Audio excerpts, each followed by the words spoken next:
Folks, I hope you'll enjoy this wide-ranging conversation with John O'Malley. John is the boys coach at Sandburg High School in Orland Park, Illinois.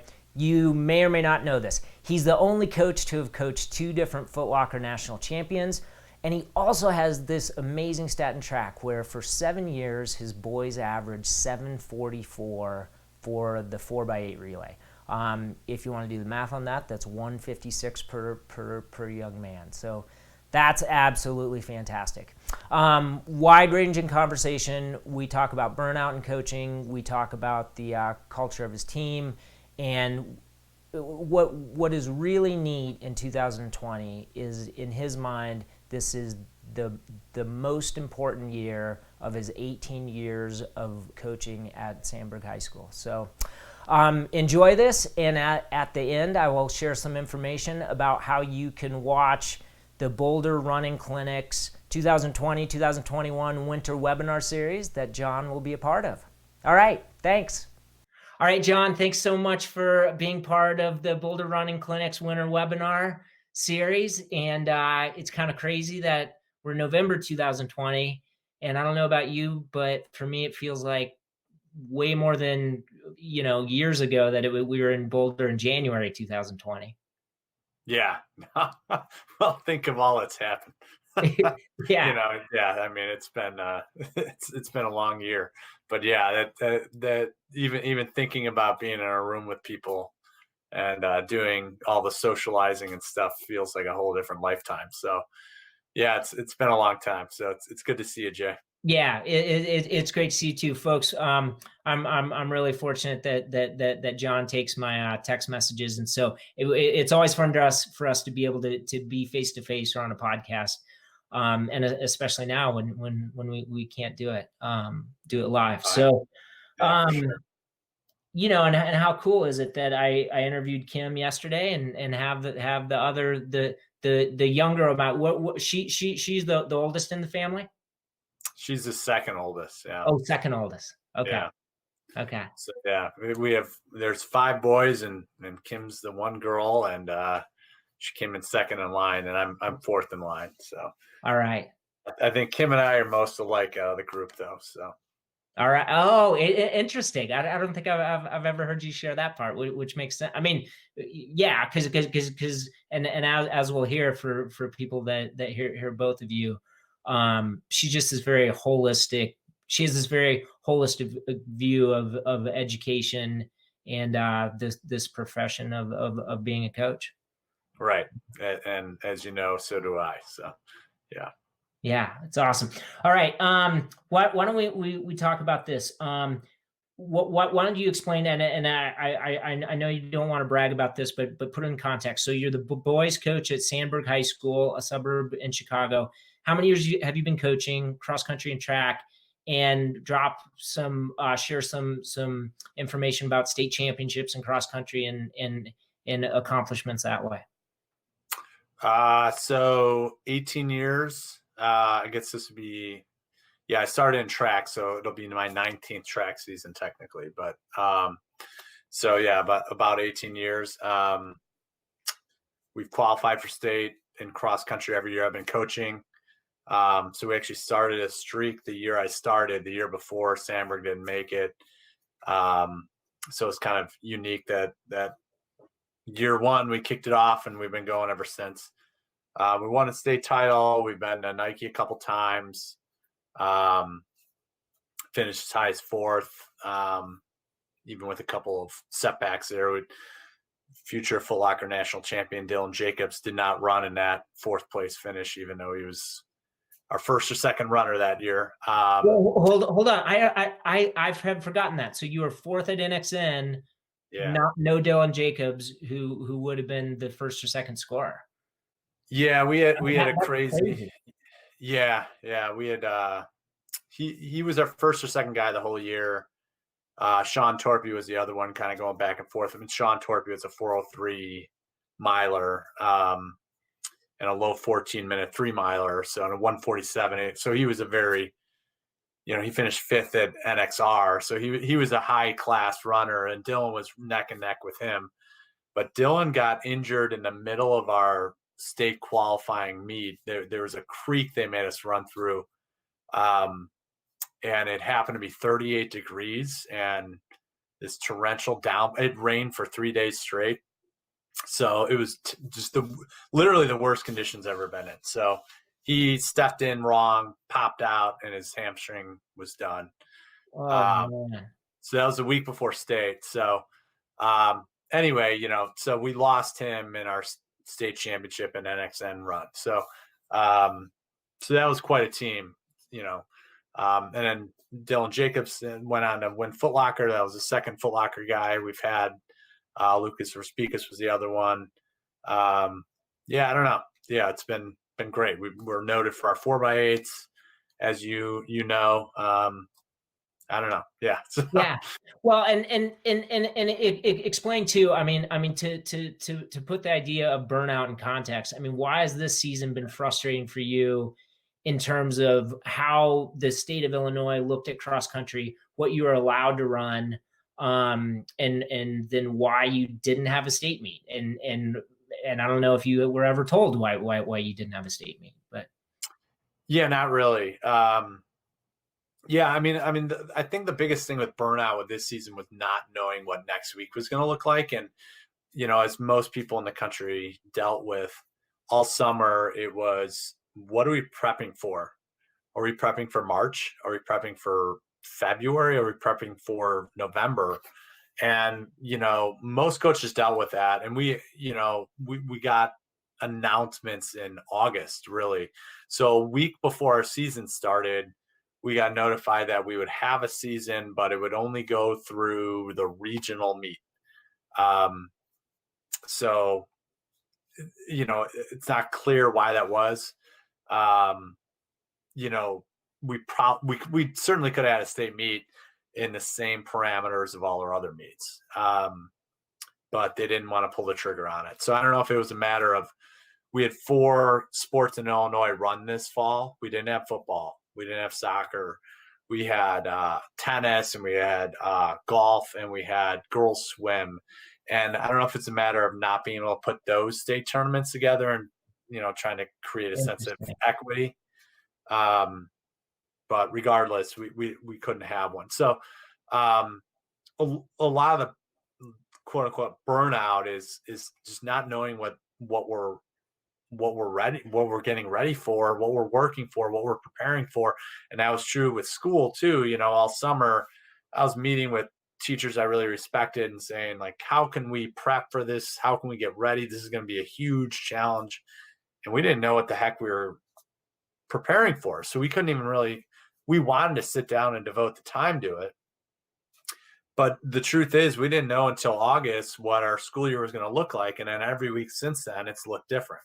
So that, I think, is the biggest challenging part about this whole year, is just, there's constant reimagining what we're doing from week to week. And there's not this like journey, where it's like, here's our destination, or here's our end point, or here's what it's going to look like, and here's where we're going toward. And we didn't have that. So I know some states were fortunate enough to have a state meet this fall, or about to have a state meet. Some were delayed to the spring. But that definitely, changes some of the focus a little bit. And I think that challenged some teams in different ways. And on one hand, I'm devastated because, not for me, I mean, I've had 18 state meets, and I'm going to have more, but these kids were ready to win a state championship or win a state trophy.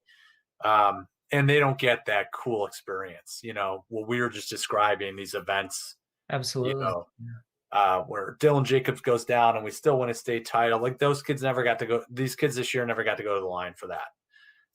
Whatever that story was. And that stinks, it stinks for them, but obviously I understand the times are unique and it's tough to make these decisions. Yeah, so that's that. But aside from that, I think it was kind of a unique experiment of team culture this year. And I was kind of excited that our culture was going to do well in that environment. But with no state meet. I know there are some schools where as soon as something got canceled, kids checked out or kids transferred or whatever it may be. And what I was really proud of is that and we're not far from Indiana here. We could have had kids go and compete in Indiana, and they had a state meet last weekend. But I mean, nobody considered that. They would have lost so much more just running without a state meet with these teammates than running in a state meet with another team. So anyway, that we're getting into the thick of it here, but it definitely challenged a lot of. It was an experiment for sure of culture, All right, so Kim had this fantastic question because I asked her what would you ask Coach Dalby, John, and Jesse Magato, and she said, was there something at the beginning of the year where you said, if we can do blank, that's going to be a win for this year? And then here we are in November at the end of the cross country season. Were you able to do something, or what was that journey like from, we'll say, roughly June 1st? The journey was really complicated. June 1st, we weren't able to meet. And again, it was question mark. And it was waiting for a decision. I think a lot of the problem is coaches and teachers, you have a lot of control and you have a lot of planning ability, and you have a lot of power, frankly, dictating how things are going to go, what your schedule is going to look like, what the focus is going to be. And a lot of that was gone this year. So, it was constant. Here's a new decision that you have to deal with. Here's another decision here you have to deal with. It was relentless. It was multiple times a week. Of sometimes there are small decisions, like you can only have 10 kids at practice right now. Now you can have 15. Now they don't have to run with masks, but they have to show up in masks. It's things like that. Some of them were huge decisions, like there's no state meet, or you're going to have a season. You're going to have a season this fall. And it was constant, like you're being acted upon rather than doing the action. And so what we wanted to do was feel like we accomplished something where we were acting. We were the deciders. We were going to decide what we could decide, which was we're going to be the most important team in Sandburg history. And what that means is there may not be a state meet, but we are the ones that are going to determine more than any other team what the trajectory of our culture is and what the trajectory of our relationships with our teammates are, because it could very easily disappear.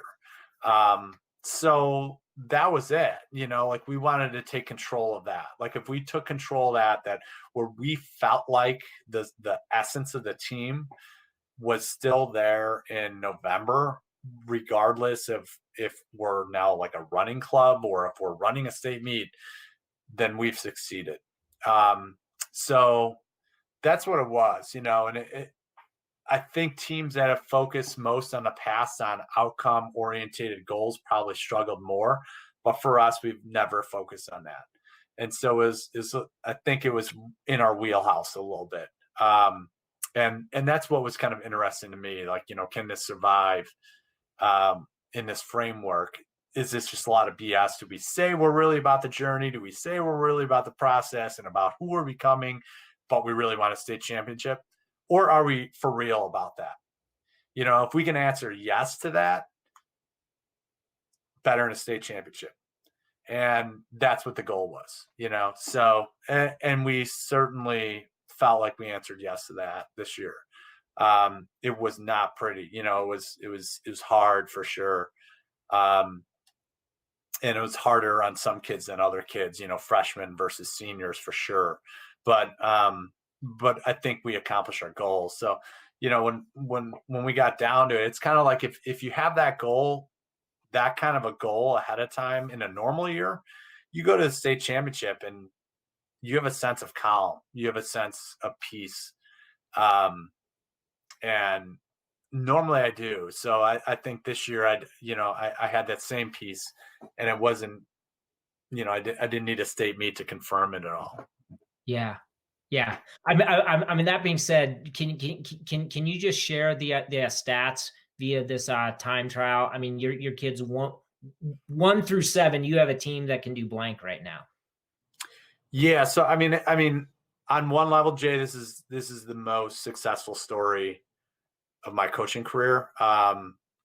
We were a very good team last year. We were one of the top 20 teams in the country. And we lost our first 4 runners. So we brought back 3 runners. Only one of them was a scoring runner. And this year we managed to have 9 kids on just in a time trial in early September. This was like, I don't know if we're going to have another week. I don't know if we're going to have a cross country meet. So I'm going to get you all on a Friday night where normally we'd have a football game. I'm going to get you under the lights and we're going to do a 2-mile time trial because this may be it. This is like 1 weekend of the year. We had 9 kids under 9:53. Our 7 guys are 9:38 or better. No superstars. We didn't have that kind of thing coming back, but we had 7 guys within 8 seconds of each other. So like 9:30 to 9:38. And that was just in September, so I walked away from that thing and like, wow, this is a national level cross country team. This is an NXN team, and it's not going to get to run an NXN. But I was just so proud of them that they'd arrived at that point to be able to kind of express what they'd put into it. So yeah, we had a really great team this year. And I'm really proud that they were able to get to that point and knowing they never had Nike, state, anything, so, that made me super proud for sure. Yeah, John. All right. Somebody who's come to the Boulder running clinics or bought the videos and has heard you speak, in 2018 and then again this year in 2020. Maybe they've listened to some of the podcasts or high school running coach.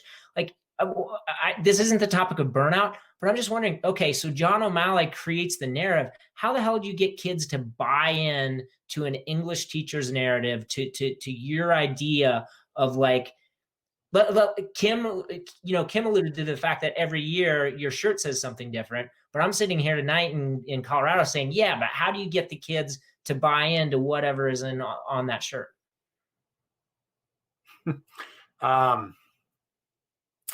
That's a tough question. On one level, I think it's perpetuating itself now.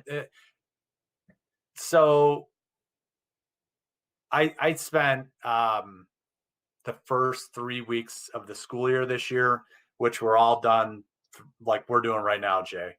Like a lot of people did. It was fully remote. There was not a kid in my classroom.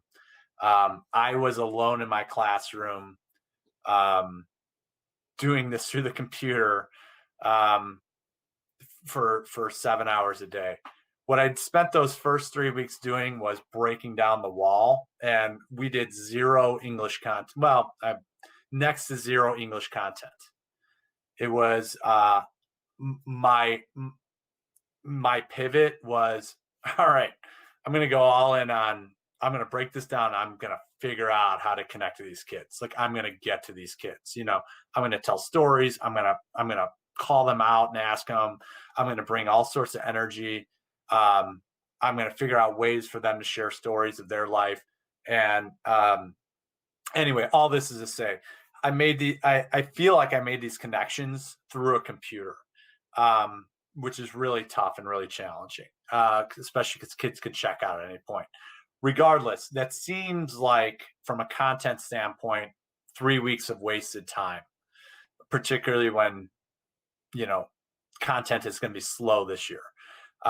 I feel like we're probably at a further place than we would have been if I didn't spend those 3 weeks trying to get those relationships. I feel like if you get that down, they will run through a brick wall. And I know that's super cliche, but like we really devote a lot of energy to relationships and connection and making it about them as a person. And then they're willing to do anything. So they buy into the t-shirts, they buy into the narrative. And right now we've had this thing going at Sandburg for a while, so it's easier for me to, like, I have clout. I can show up in June and say, we're going to do this together. Here's what our narrative's going to be. I'm going to be here with you, and it works. To be honest with you, Jay, like with our freshmen and sophomores right now, that cloud isn't there because that relationship isn't as strong because of what we're going through, and so it'll be interesting to see what happens the next couple of years. But so a lot of that is just what the program has built over years, where I can show up and say, this is what this is all about. And they've been thinking about it for 3 years, and they're now in charge. But I mean, it is relationships first. And everyone says that, but I'm someone willing to devote 3 weeks of class time to it. I'm someone willing to devote all sorts of time and energy to it because I think a lot of people do, but I think that's the way to do it. So that's my answer. When you have that, and you have that relationship and that willingness to be vulnerable with each other, people will do anything for that cause. And particularly now, people are just so desperate for connection. When we just got on here, Jay, like seeing you, it's like, this feels good. Totally. We're so excited. Yeah. It's like, like I want to be hanging out with Jay. This feels good. And people are dying for that. So I think right now it's just people are starving for that. So I'm going to push that in. I'm going to show up at their house and drop something off. I'm going to send them the text message. People, my runners have my cell phone, and more than ever before they have my cell phone. I'm just like, all right, this is the only way to function. It's just devoting that time and space to it. And I think once you have that, you could put whatever you want on a t-shirt and they'll buy into it. Yeah. All right. So burnout is the topic tonight, and you're somebody who, I mean, you've seen this in distance coaches. Seen this in the other teachers and other coaches. I mean, do you have any broad comments on it? And if not, I can follow up with some things that are maybe a little more pinpointed. Yeah, I mean, I got a ton of comments about it. First, anybody who's listening to this, I feel it. They need to know that. What you're going through as a teacher and a coach right now is an experience that is going to elicit burnout. And Jay, we can define burnout, whatever, but the feeling of an empty gas tank, like there's no doubt most of what we're doing as teachers and coaches right now is outputting and not getting a lot back. And a lot of the kind of back, that return energy that you get as a teacher is gone. Those classroom moments, those fun relationships, the give and take with students, the challenging moments that you can kind of share together. All those are rewarding and energizing, and we're not getting a lot of them.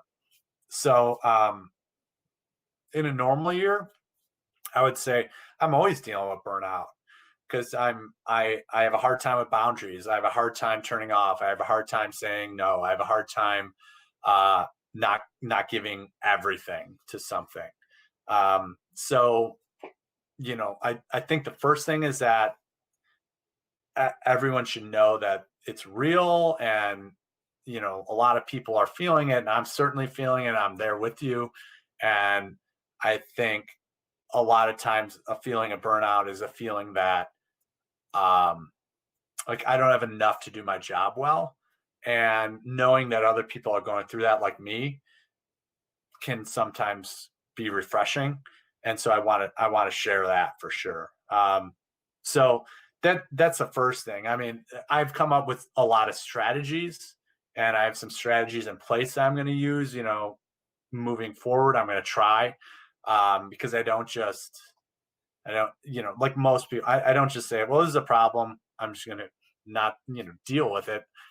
All right, how do we solve this? How can I be strategic about this? So I definitely have some strategies in place, but I think the first place is knowing that, yeah, it's okay. You're feeling that, and I'm feeling it too. And I'm a passionate, energetic coach and teacher, and I love it. And I'm feeling fried, and it's okay to admit that, and to know that other people are feeling it. Yeah. So you brought up the idea of boundaries, but you also said in this time every kid has my text message or has my phone, and text messages are important. So how are you navigating boundaries now in November? Which you I mean, even though you didn't have a state cross country meet, you are at the end of the season. And then one of the things that you highlighted to me, and it was just like this light bulb, is that you do have a longer season to track. Like if there was a state championship at the end of May or something, now if kids started training, let's say in 2 weeks in November, that's a long time. I mean, how do you basically pace yourself for that? And you're somebody who I remember you saying in high school, running coach, that you need the time off at the end of the season, even though from a training standpoint, you understand the coaches who say, hey, we only take, I mean, here's the deal. Joan Hunter only takes like 3 or 4 days off, and she and her teams are amazing. And your point was, I understand that the risk for injury if we take 2 weeks off goes up. So then how are you figuring out boundaries at the end of a season like now? Good question. I mean, I'm always working with boundaries. I think that's important. But what I've realized more and more is that it's important for me to model boundaries. But to give you an example, I had a text message 4 weeks ago from our number one runner. It was on a Sunday. And I mean, this schedule that we had this year, Jay, was just brutal. Like I was just like between school and cross country, it was a rough like 8 to 10 weeks. But he texted me on Sunday saying, hey coach, can we meet on Zoom? We got a few things to talk about. And it was Sunday, and I was outside with my kids, and I just said no. And what I responded was, we're all feeling a lot of stress, and there's a lot going on, and I need to give space for my children right now. And that's what my response was. Like, I need to give space for my children right now. So, and he totally respected that, understood it. And we met the next day in person at practice, and I said, all right, what's going on? I got this text, let's talk about it. But I think it was, at that point, like probably 10 years ago, I would have got on the Zoom call, even though I'm on the computer all week, and it can be draining, and it's Sunday and I'm with cross country all week, and now I'm with my kids. 10 years ago, I probably would have gotten on a Zoom call, and now I was willing to do it, even though it would have been tiring. But now I feel like I needed to model them that we need to create space for ourselves. We need to create space for our family. And even though I'm technically maybe willing to meet with them, I'll always go all in. Maybe that's not a good idea to model that. That they need to understand, there's you need to designate space for yourself. You need to designate space for your family. So that's one thing I've gotten better at, is kind of elaborating on that. So once the season's over, yeah, I check out for 2 weeks. I have a document of, here's what you could do, right? And it's like, you want to play ultimate frisbee, go play ultimate frisbee. You want to run? Well, here's what I would suggest to do if you want to run. You don't want to do anything? That's fine. What I would not recommend is just eat fast food for 2 weeks. And it's like, yeah, I've got like this like bullet point stuff. Like, here's stuff. Here's what I would do with your 2 weeks. We'll check back in 2 weeks, and they respect that, and I kind of let them go, and they have a lot in. I've tried to build a lot more autonomy in our program, and I think that's really important too. It's not feeling like I got to do everything, and this is one way to kind of build that in. But I also think they get a lot out of it, where they're not like being watched by the coach, they're not being evaluated by the coach. It's not this structure in place. It's kind of like, if you want to run, pick a couple days out to run 30 minutes after you do a couple of these exercises, and you can pick the days, so I think it's good for all of them, and it's definitely good for me. I check out. Like, I am not writing workouts. I'm not reading about running. I'm totally offline. And usually by the end of the 2 weeks, I'm like, okay, I'm ready to check back in, see where we're at, and start to kind of get some stuff organized with where we're going next. All right. So I don't want to get too personal about this, but you're somebody who reads a ton.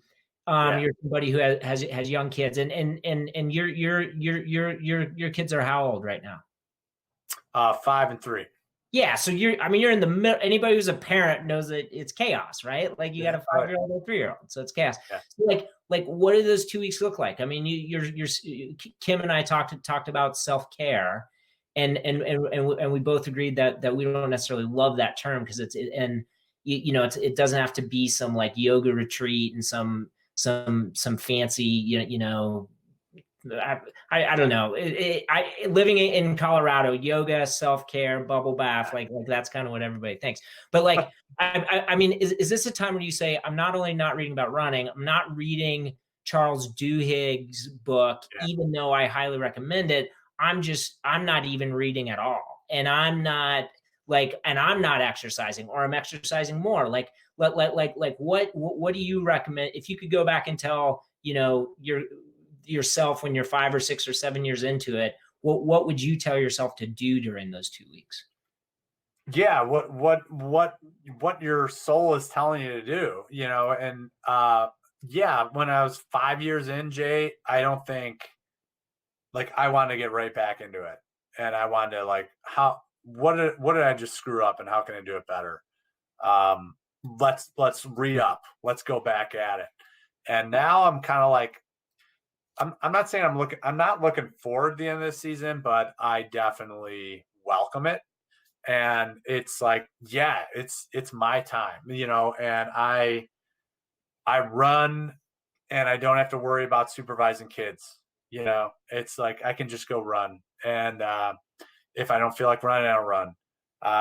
But it is whatever is feeling nourishing for me at that point. And what is typically not, what I've come to learn is not nourishing, what is kind of draining, is figuring out how to get better. Like, I'm not using those 2 weeks to get better. I'm using those 2 weeks to, now it'd be like, I'm going to come hang out with the kids. We're going to go do something. I'm going to definitely devote time to myself, and check out. I think one of the things that I've developed really well is some, we talked about boundaries in your schedule, your weekly schedule. So, this is a totally functional tip for teachers. Okay. I have an automated Monday lesson plan. Every teacher needs to come up with this. It doesn't mean that it's a crappy lesson plan. For instance, I have an AP language and composition class, and it's about argumentation and rhetoric.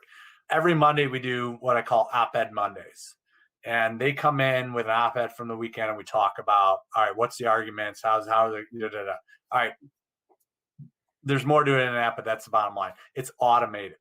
Why I'm suggesting that is I'm checked out on the weekend. I'm not on Sunday thinking about, what am I doing tomorrow in class, right? No. It's automated. I know what Monday is, right? So that gives me a stress relief on Sunday. That gives me one less stressor on Sunday. Wednesday nights are no grading, no. Now today's an exception. No grading, no. I'm interrupting your night on Wednesday. We happen to be on a Wednesday, but we're good. But this is pretty rare, right? But no grading, no computer, no phone, right? It's Heather and me time after the kids go to bed. Monday and Tuesday, super disciplined in terms of eating, exercise, sleep. If I want to break from that Thursday, I can. So it's like setting up those kind of boundaries, so to speak, where I get into a flow and like I feel like I have discipline and reward, and I'm able to like actually have a Sunday at home.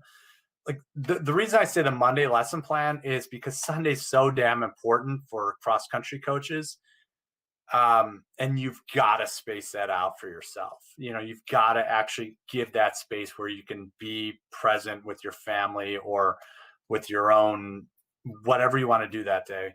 And that's why I started automating Mondays, is because Saturdays are cross country, and then okay, I got one day. Well, I better actually be disconnected that day and connected to other things. So anyway, I don't even remember what the question was. Yeah, but, yeah. It started as like I wanted to know exactly what that 2 weeks entails, and you use the word nourishing, and nourishing is probably a great word for us to all think about. I'm somebody who, I'm a single dad, but that means that 60% of the time I don't have my girls, right? And I really try and recharge so that when I do have them, it's awesome time. And I've had to, in the last few years, kind of figure out what that term means. So and the automated hack, John, that's brilliant. For so many people that'll be listening to this, it's as simple as, how do I combine teaching and coaching, especially right now? And that's an amazing tip. Yeah, and I don't know how many years it seems obvious, like you don't want to be lesson planning on Sunday. You don't want to be thinking about, or even if you're not lesson planning, like, oh, I got to get to that later. That needs to be off, and so it seems obvious, but I don't know how many years it took me to come up with that one. But I think that's the Jay. Do you remember last year I had that burner analogy with of training? Course. Absolutely. Right? So the other thought is, like, I think that's true in life, right? Like you've got these burners, like on a stove or a grill, and let's call it like family and like work and like your own personal health and friends or whatever it may be, and there are various times where one of them, they all can't be on high, and obviously your family is always the most important, but if you're going to be realistic about it, like family cannot, you can't have that on high all the time, right? Like you're talking about, like you're going to down regulate one of the burners right before you go see your girls so that you can then turn that burner up as high as it can go. And I think kind of realizing that there's no such thing as balance. Like you're never having all the Thank you for saying that. I mean, folks, I really think you have to absorb that. Like balance, if you even think about like what the image would be, like the, the hanging in the balance with the thing in the middle. Of course, there's no balance for us, right? I view it as either ratios or just life is a pie chart. How are we going to segment various things? Exactly. I remember before our state championship, and like there was so much work to that season for various reasons, but like I felt like my cross country burner was so freaking high in the last 3 weeks, because we were dealing with, like, Dylan Jacobs getting injured or this and that, and I actually would go to class feeling a little guilty about it, like I'm not as present as I need to be. I didn't come up with the lesson plan that could be. But I also reminded myself, in 2 weeks, the cross country burner is going to be off, and I'm going to be firing this thing up like crazy high. And it's true. Like after cross country, I walked into class, I'm like, roll, like, let's go, And it's not that at any point you're ignoring one of the burners, but you got to realize, like, balance, that doesn't happen. There's seasons, right? And we've talked about it too. Like May is typically like families on the back burner, but I also know that in June, Like they're the whole thing, and that realizing that you have seasons to those priorities, and it's not like this perpetual thing that you're trying to find balance, I think is an important thing for people to know. Like you don't ever feel balanced. You just know that there are stages or seasons to your year. Yeah. If you were to go back and you've been coaching for 18 years and let's say, you're 5 or 6 years into it, you have this streak of, making it to state for 5 or 6 years and no doubt your teams are really good then. I mean, either on what we're just talking about, maybe, not having balance type thing, would that be the type of advice you would give yourself? I mean, I feel like a lot of coaches who come to the clinic and coaches who are investing time and resources into this, they're in that kind of 5 to 10 years of coaching and they are having success.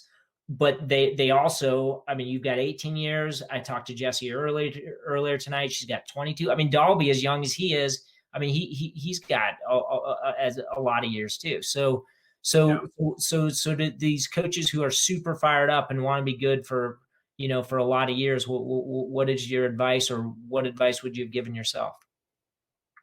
So, like, what advice would I give myself before we had that success when I was into it? My first thought to that question is, you had it right. That's what I tell myself. You have it right. Because I think, and there's so many answers I can give to this, Jay, like you can improve this, or you can think about this differently, or, like autumn, make Mondays automatic, like there are things like that I could give. But I think the biggest thing is that I would share with someone at that point, like, who is devoted to learning, devoted to improving, really passionate, which I think I really was at that stage for sure, is that what I needed most at that point was just to know, like, I didn't need the validation of the state meet, a state championship, or Nike Nationals. I was doing it the right way, even without that. And I needed to know that then. And that would have solved a lot of problems. That would have solved confidence problems, imposter syndrome problems. That would have solved, like, stress levels and how can I mean, it's hard for me to go back and say, change this, because obviously things worked out a certain way that I'm happy with. Right. But on one level, I'd go back and say, you're doing it right. You're doing it right. And you need to know that. You don't need that state trophy to know that. There are definitely other things that I would say related to that, kind of an offshoot to that, which would be like, it doesn't need to be perfect. And I was trying to perfect everything, feeling like if we're not winning because I'm not perfect, or we're not winning because we're not doing it perfectly. But that wasn't quite what it was. Like, it's a process, and you got to get the right kids in, and you got to get to a certain development of your program and your culture, and all that needs to come in synergistically. And so, I had to let go of being perfect for sure. And now I'm far from it. I don't feel like things need to be perfect at all. And I think we're better off for it, where I was trying to control everything before, in a way to maximize success. So, yeah. I think a lot of people are at that stage who are like aggressive and getting after it. And, someone like Alex Lyons, right? Like he's I mean, that's through all through tonight. I'm thinking of Alex Lyons, who will be doing presentation number 2 after our Burnout one. And you and I both know, well, you've seen part of the presentation and have said it's excellent. But he's somebody who's not married. He's a young coach, super smart. Yeah. And I've thought about this. I mean, he's not somebody who's made NXN and had the state championship yet. And I wonder what's going through his brain, and almost like, if you could be on a Zoom with Alex, what would you tell him? Yeah. And that was me, that's why I connect with him so much. I'm like, yeah, that was, I mean, not the single part, but everything else, like, yeah, like, I'm devoting everything in my life to this and like super invested in educating myself and improving. I'm going to be relentless about it. And I remember that stage, he's probably about 10 years younger than me. And I remember that stage of trying to break through, and he's had success. There's no doubt, but yes. Yeah. yeah. But when I look at Alex, I'm like, dude, you got it. Just it's going to work. It's going to work. Like Alex plus time equals a Nike national team. Right? That's awesome. Plain and simple. And I'd bet a lot of money on that.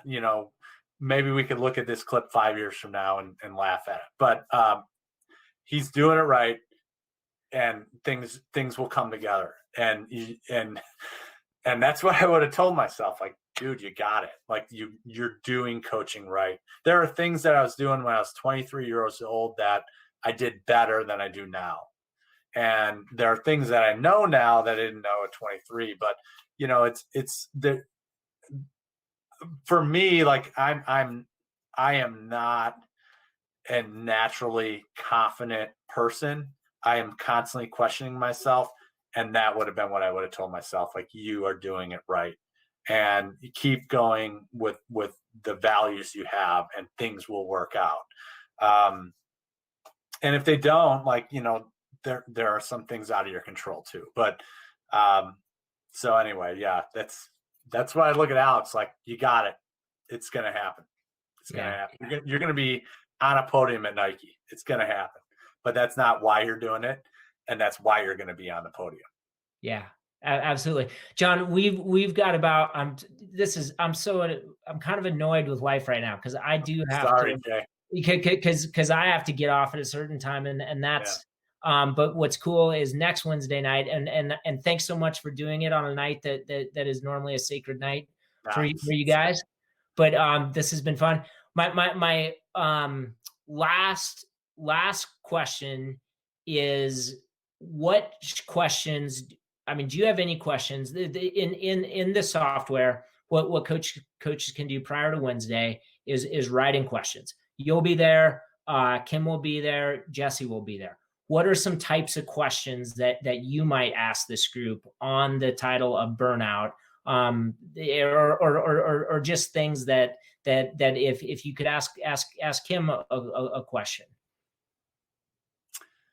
How do you create boundaries? How do you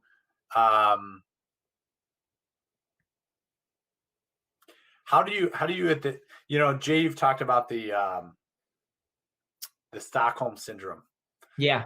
Right. How do you set goals right now? Like, how, because there's infinite time right now where we don't have something to look forward to. Like, I don't know that there will be a state track meet. I don't know that I'm going to have kids in my classroom without masks in 6 months and everybody's going to be in the class. Like, I don't know those things. So how do you create goals right now? How do you create wins? How do you create rewards right now? That would be the reward thing. I think is the biggest thing, because so much of our careers, the rewards from our careers right now are stripped from us right now. Those relationships, those connections, those moments of vulnerability and intimacy that happen in a classroom and on a cross country course. A lot of those things are not there. Some, we get moments of them, but many of them are stripped. So how do you create rewards in this environment for this job? Because most of it is like, I feel like I'm like giving to a computer. Yeah. And not getting a lot back, not getting as much of the relationship back. So that would be my biggest question. Yeah. Well, and folks, if you're part of this, if you're part of this webinar series, this is just a reminder to ask questions prior. My experience is, let's say 90 people are signed up, probably only a half or a third. Well, the engagement will be high for this. It'll be half the people, but there's other people that Wednesday night at 8 p.m. Eastern just isn't going to work. And so if you fall into that category, know that if you write your question in, people have the chance to upvote it, and then we can answer those. But yeah, I'm really excited about it. And John, thanks so much for taking time. And I mean, honestly, and just as a friend, I'm super excited that next week on Wednesday night, I'm able to see you again. Yeah, for sure. It's gonna be great. This is what we're missing, So Totally. And folks, just to be absolutely clear, and John, I haven't said this to you. I mean, we are absolutely doing the Boulder running clinics in person as soon as we can do it in Boulder. So like, don't think that there's now a complete shift where we're just doing where we won't have an opportunity to come to Boulder. John, what was really sad is people were getting on a schedule where they're like, hey, I maybe can't do it every year, but between finances or family life, whatever, I can do it every other year. And I mean, as you know, it's just such a great time for us all to be together. Yeah, I mean, there's two prongs that I want to add here right at the end, Jay. One is that a lot of us are feeling that, like you had this culture going for your clinic, and where this thing is rolling. Like everyone wants, everyone knows Martin Luther King weekend, Boulder, Yeah. And great things are going to happen there. And yeah, now you're like worried about managing that. Like, do I have to restart that? Do I have to rebuild that? And that's what all of us are experiencing right now. Like, I've had 18 years of building a culture, and in some ways I feel like I'm restarting next year, and that's a huge challenge. And that's frustrating too. And then the other thing is kind of related to Boulder. I have a bunch of hacks if you want to like add like my Monday thing that I haven't been able to that I didn't get to tonight for dealing with pandemic teaching and coaching. One of my hacks is team up. Like I never talked to Jason Retz until Boulder last year. I don't know if you're aware of that. Really? Yeah, never. He's in Illinois. Never even talked to him. And Retz, Sipple, and Vandersteen and I text every single day. We've communicated every single day since March 13th, since getting locked down. And what's happening here too with the Boulder culture you guys you have with all the guys and women there of those connections, like use those people, team up, and being able to do this here. Not only is it helpful, like you get strategies, right? And you're like, and you work through problems together, but that connection's there even, and so I think this stuff right here, your clinic is actually even more important than normal. Even though we can't do it like normal, I think it's even more important than any other year. So, I mean, here we are. We haven't even started it yet. I'm pleasantly surprised with how many people have signed up, and obviously there's a financial reason too. I mean, let's be honest. Like, I'm somebody who runs a camp. He couldn't have a camp, and does a clinic, can't do a clinic. But just as important is just the fact that I just want to help the top 10% of cross country coaches be as good as they possibly can be. And I don't see any, I mean, even though the top of 10 is Burnout, that top chunk of coaches, the type of coaches who come to the clinic, who part of high school running coach, listen to the podcast and whatnot. I just want to be able to serve those people. And so to hear you say that you see value in this too is cool. But also, I mean, just to be clear, Martin Luther King weekend, God willing, 2022, we will all be in Boulder. And I mean, just like you coaches and high school athletes who have been so grateful when you do have a meet, that will be the best Boulder running clinic ever. Absolutely. For sure. Yeah. All right. John, thanks. And I look forward to seeing you next Wednesday. Looking forward to it. Always great to see you, Jay. All right, man. See ya. Take care. Bye-bye. Folks, I hope you enjoyed that video. I really enjoyed chatting with John. Obviously, he has so much wisdom to share with us. Okay, folks, If you want to see him as part of the panel discussion on burnout, all you need to do is go to boulderrunningclinics.com. You can watch that video and you can be part of all 12 webinars that we're doing for the 2020-2021 winter webinar series. And there's a very good chance that you're watching this video after that webinar series has started. You can still go to boulderrunningclinics.com, purchase those videos. It's going to be over 20 hours of content. It's going to be great, and you can watch the video streaming on your phone, on your tablet, on your computer, but you can also listen to the audio on your phone just like you would a podcast. All right, thank you.